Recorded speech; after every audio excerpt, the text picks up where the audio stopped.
fans of YouTube, hello and welcome back to the channel. My name is Josh, your Movie Apprentice, and today, continuing the theme of horror movies for the month of Halloween, I'm going to be talking about a early 2000s classic fun movie, Freddy Vs Jason, directed by Ronnie Yu and starring Robert Englund, Ken Kirzinger, and Monica Keena. And this film, as the title suggests, is the clash between two of horror's most iconic figures, Freddy Krueger and Jason Voorhees.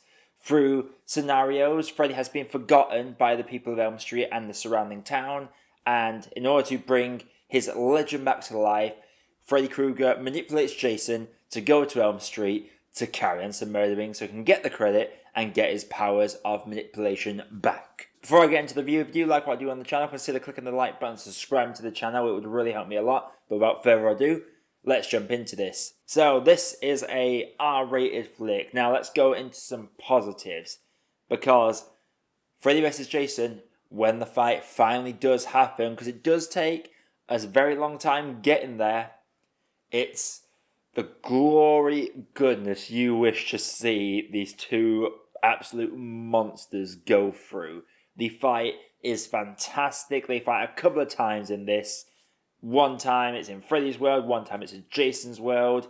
It's very brutal, very gory, but also a bit campy at times, complete with Freddy Krueger one-liners. It is a very enjoyable brawl indeed. If nothing else I can say positive about this film is that the fight itself, when it happens, is everything you could possibly want. It is absolutely glorious. I also have to give a big nod to all the Easter eggs that are in this as well. Most of the film is set in the Elm Street house. They create several settings and shots from the Elm Street films, right down to Freddy's creepy worm creature that is a little bit bad on the CGI part, but we'll get to that shortly. And obviously, once we get to Crystal Lake, we have the famous dock, the classic boat, the councillor huts. It's all there. The settings are all there, and the film manages to find a way to incorporate both settings together, and it worked really, really well. And also, I love the soundtrack. I am terrible early 2000s new metal emo trash, but sue me, I really enjoy the soundtrack. The big thing I remember of this film is, besides the fight, just that song by the band El Nino, How Can I Live? Fantastic song in the credits, and that is on about 5 of my playlists, I believe. But yeah, the music, it's an acquired taste, but for me, being a early 2000s trash metalhead, that is my jam, and I absolutely adore the soundtrack. But let's not kill ourselves here. This is an awful movie. Let's talk about these nothing characters. Honestly, yeah, with these films, you don't really expect the most dynamic characters. I think Elm Street as a franchise does a good job of building up some characters that we care about, depending on which one you watch. Some, it's just all fun, disposable characters, but in others, you really want to see characters survive. But with the Friday the 13th series, pretty much they all meet Shield, and they always come complete with a final girl, unless it's Tommy Jarvis. But at least there's always at least a couple of characters that are memorable or enjoyable. This film is filled with nothing characters. Now, yes, we don't want to care about these characters. We just want to see pieces of meat get executed by Freddy and Jason before the big clash. And we get that.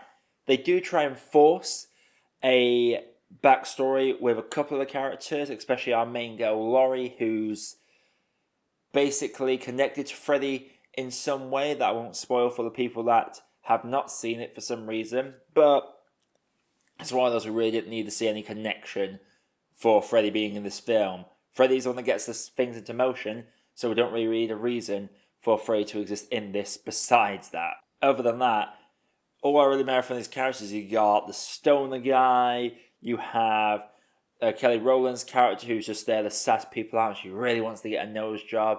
There's a couple of lads in this that are in a mental asylum. There's actually one character that I feel like could have been quite a good character. He seemed quite interesting, but he shows up for 2 scenes and is axed off. There's a pointless cop character that's just there for exposition purposes.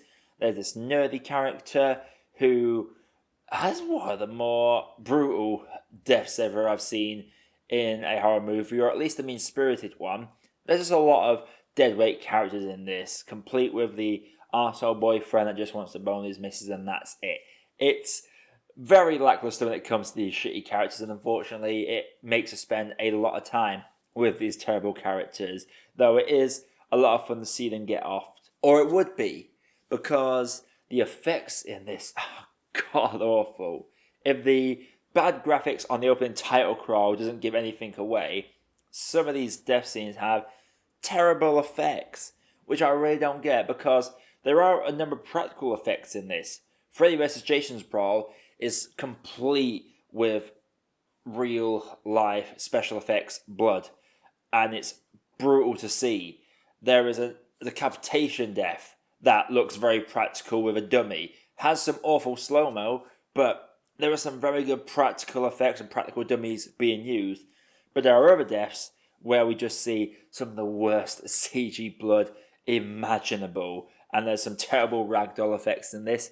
It's very inconsistent. On one hand, you have these terrible effects.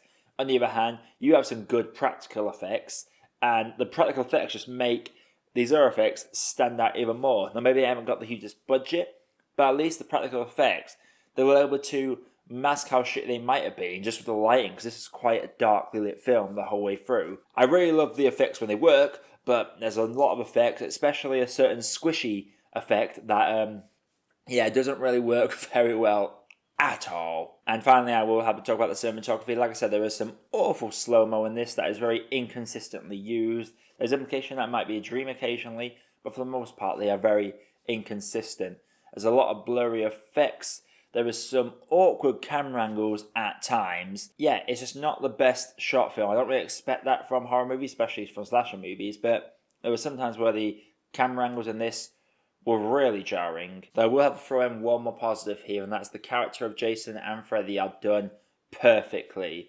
Freddy is complete with one-liners, and it is very self-aware, this film. Freddy literally talks to the audience at one point, because there's no one else around he could be talking to. He's literally talking to the audience, and he's saying, yeah, this is where you have some fun, let's see some kills go off, and his one-liners are fantastic. Jason is just, you get the sense that he can't feel pain no matter what. There's occasions where he's looking a bit worse for wear, but he never screams, and we see some classic Jason moves, from a fire effects to an electrical effect. There's a lot of Jason tropes in this. When they come to the two main killers in this, they are executed perfectly. The characters are written perfectly, and I don't think a fan of either of these franchises will be disappointed by how their mascots are portrayed. It's just really a shame that everything around these characters is a lot of hot garbage. Overall, Freddy vs. Jason is one of those films where it's not a good movie in any way, shape or form, but for the 20 or so minutes of runtime where it's just these two fighting and going at each other and shines a light on these two iconic mascots of horror, it's glorious. It is all the glory that you could want, and it's that what keeps it rewatchable for me. I have rewatched this film so many times, and it is a guilty pleasure for me. I really enjoy it. Objectively, if I was rating it as just a film, without the good stuff it did with these two characters, this would be down to a cold cup of tea or even a teabag rating, like really low. But because they fit the bill and do exactly what it says on the tin properly when it comes to the title and the characters, it does get quite a considerable buff in its grading, and I'm going to say that Freddy vs. Jason, for what it's worth, is an okay cup of tea. So Freddy vs. Jason, have you seen it? Let me know what you think of this weird but fun little film down in the comments below. Who is your favourite out of the two characters? Whose side were you on? Coming up on the channel, I'm going to be going to see an advanced screening of St. Maud tonight, and that is going to be probably the last unlimited screen for quite some time due to the ongoing situation, like new films coming out. I'm very much looking forward to seeing this movie, and I hope to bring you a review of that tomorrow.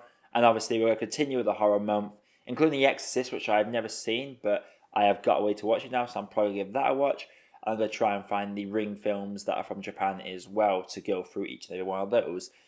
It's ever changing, my schedule for this month, but Subscribe if you want to see what I've got coming next. Until next time though, my name is Josh, I've been Movie Apprentice, and I'll see you in the next video. Hey, thank you for watching and thank you for making it to the end of the video. While you are here, if you haven't done it yet, please feel free to drop a like and consider hitting that subscribe button for more views coming all the time. And also, while you are here, there are some other videos over there that you might want to sink your teeth into. Have a good day guys, and do enjoy.